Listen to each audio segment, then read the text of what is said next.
ओम श्री साई नाथाय नमो नमः। श्री साई सचरित्र अध्याय 21।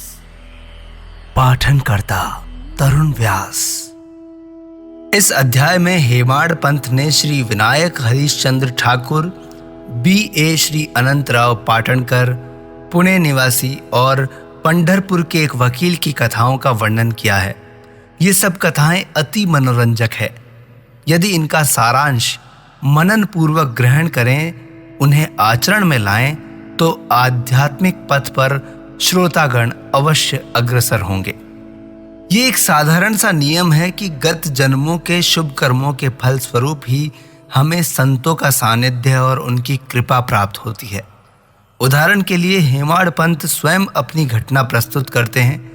वो अनेक वर्षों तक बंबई के उपनगर बांद्रा के स्थानीय न्यायाधीश रहे। पीर मौलाना नामक एक मुस्लिम संत भी वहीं निवास करते थे। उनके दर्शनार्थ अनेक हिंदू, पारसी और अन्य धर्मावलंबी वहां जाया करते थे।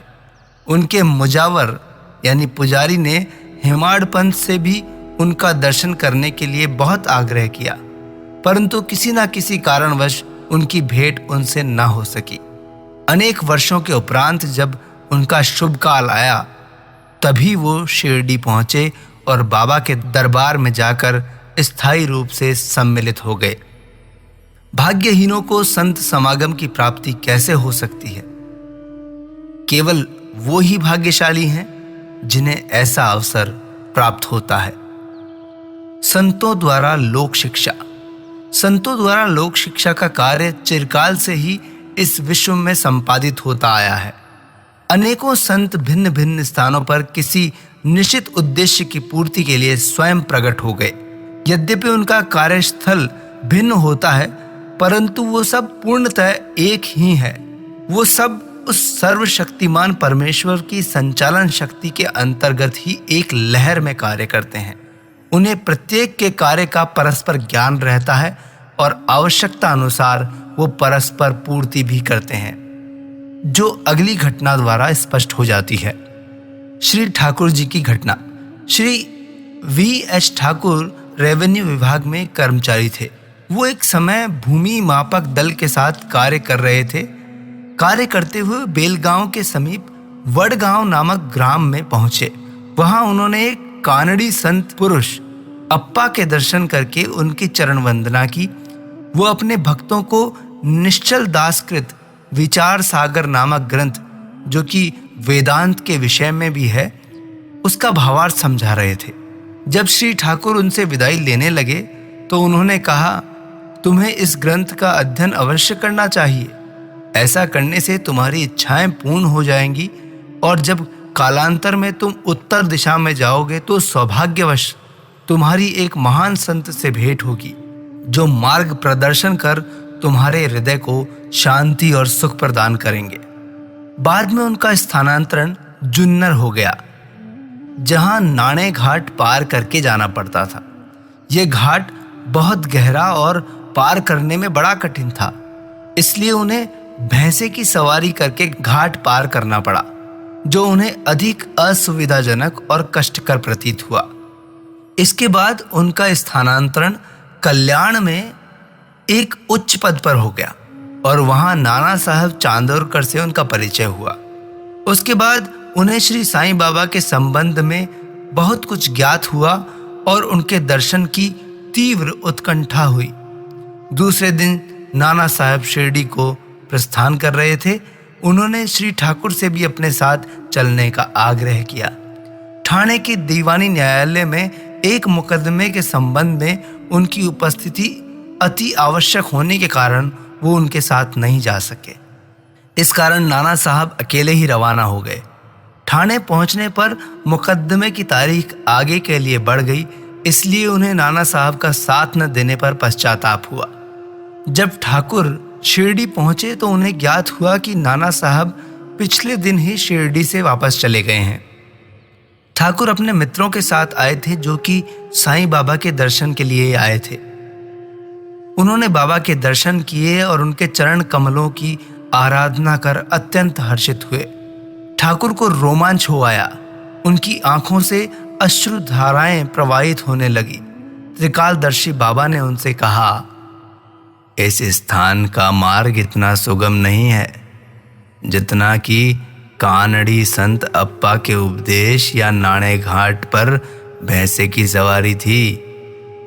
आध्यात्मिक पथ पर चलने के लिए तुम्हें घोर परिश्रम करना पड़ेगा, क्योंकि ये अत्यंत कठिन पथ है।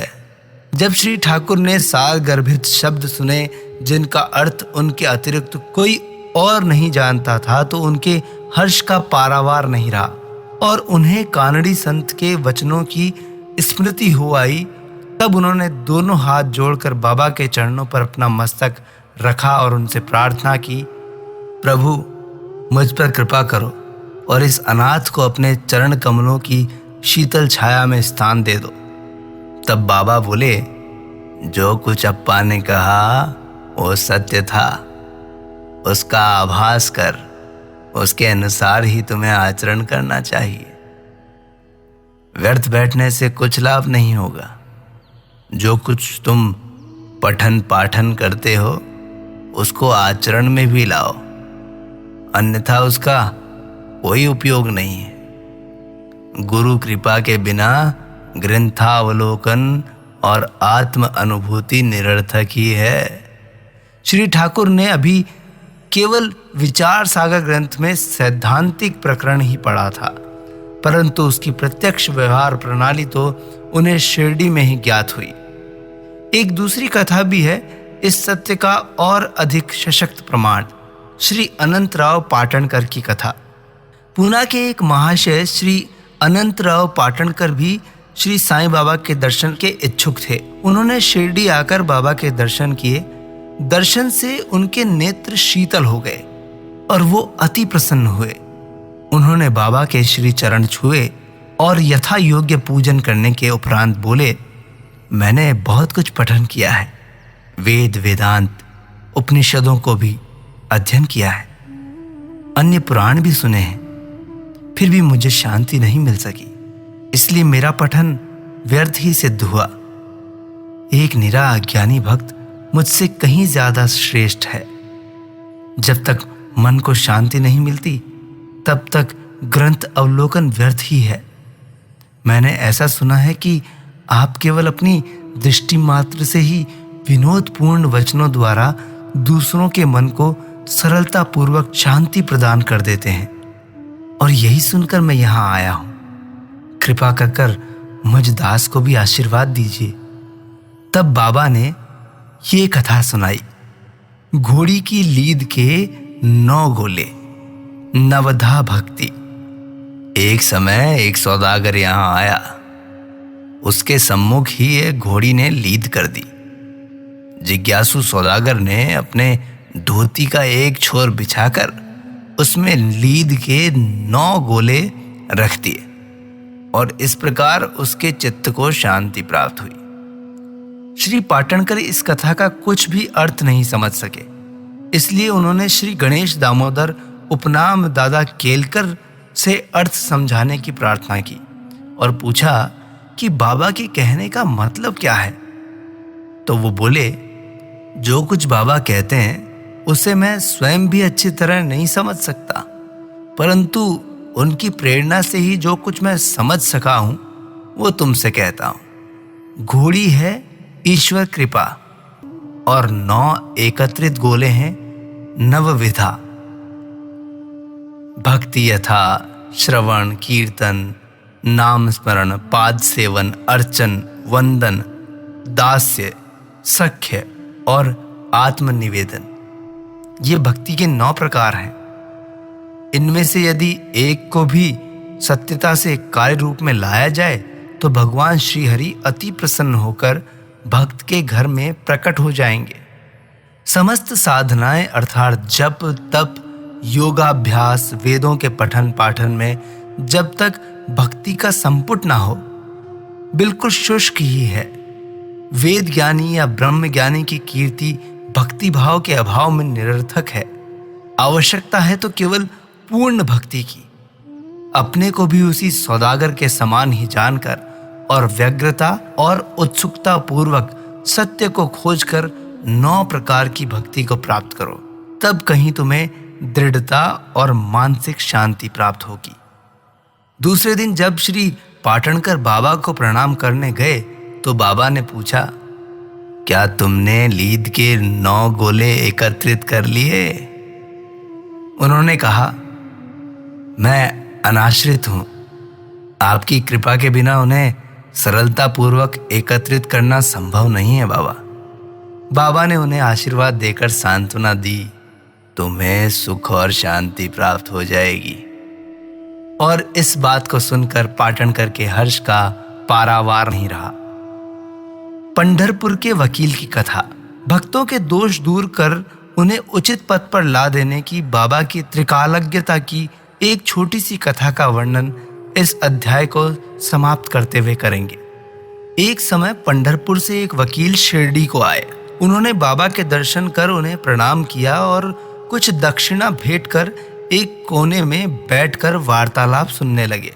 बाबा उनकी ओर देखकर कहने लगे, लोग कितने धूर्त हैं जो यहाँ आकर चरणों पर गिरते हैं और दक्षिणा देते हैं, परंतु पीठ पीछे गालियां देते रहते हैं। कितने आश्चर्य की बात है ना? ये पगड़ी वकील के सिर पर ठीक बैठी और उसे पहननी पड़ी। कोई भी इन शब्दों का अर्थ नहीं समझ सका, परंतु वकील साहब उसका गूढ़ अर्थ समझ गए। फिर भी वो सिर झुकाकर बैठे ही रहे। वाड़े लौटकर वकील साहब ने काका साहब दीक्षित को बताया कि बाबा ने जो कुछ उदाहरण दिया वो मेरी ही और लक्ष्य कर कहा गया था और वो सत्य है। वो केवल चेतावनी ही थी कि मुझे किसी की निंदा नहीं करनी चाहिए। एक समय जब उप न्यायाधीश श्री नूलकर स्वास्थ्य लाभ करने के लिए पंढरपुर से शिरडी आकर ठहरे तो बार रूम में उनके संबंध में चर्चा हो रही थी। विवाद का विषय था, जिस व्याधि से उप न्यायाधीश अस्वस्थ हैं, क्या बिना औषधि सेवन किए केवल साईं बाबा की शरण में जाने से उसे छुटकारा पाना संभव है? और क्या श्री नूलकर सदृश एक शिक्षित व्यक्ति को इस मार्ग का अवलंबन करना उचित है? उस समय श्री नूलकर का और साथ ही साथ श्री साईं बाबा का भी एक बहुत उपहास किया गया। मैंने भी इस आलोचना में हाथ बटाया था। श्री साईं बाबा ने मेरे उसी दूषित आचरण पर प्रकाश डाला है। ये मेरे लिए उपहास नहीं, वरन एक उपकार है, एक उपदेश है कि मुझे किसी की निंदा नहीं करनी चाहिए और न ही दूसरों के कार्यों में विघ्न डालना चाहिए। शिरडी और पंढरपुर में लगभग 300 मील का अंतर है। फिर भी बाबा ने अपनी सर्वज्ञता द्वारा जान लिया कि बार रूम में क्या चल रहा था। मार्ग में आने वाली नदियां, जंगल और पहाड़ उनकी सर्वज्ञता के लिए रोड़ा नहीं थे। वो सबके हृदय की गूढ़ बात जान लेते थे। उनसे कुछ भी नहीं छिपा था। समीपस्थ या दूरस्थ प्रत्येक वस्तु उनके लिए दिन के प्रकाश के समान जाज्वल्यमान थी। उनकी सर्वव्यापक दृष्टि से ओझल नहीं थी। इस घटना से वकील साहब को शिक्षा मिली कि कभी किसी का छिद्रान्वेषण और निंदा नहीं करनी चाहिए। ये कथा केवल वकील साहब के लिए नहीं, वरन सबके लिए शिक्षाप्रद है।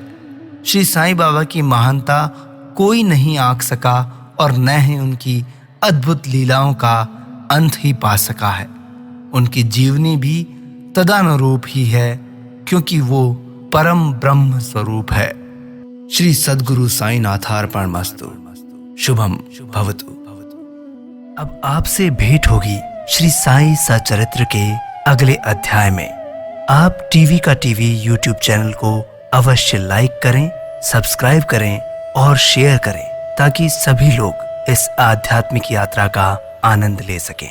आज्ञा दीजिए तरुण व्यास को अगले अध्याय तक के लिए। नमस्कार। ओम श्री साईनाथाय नमो नमः।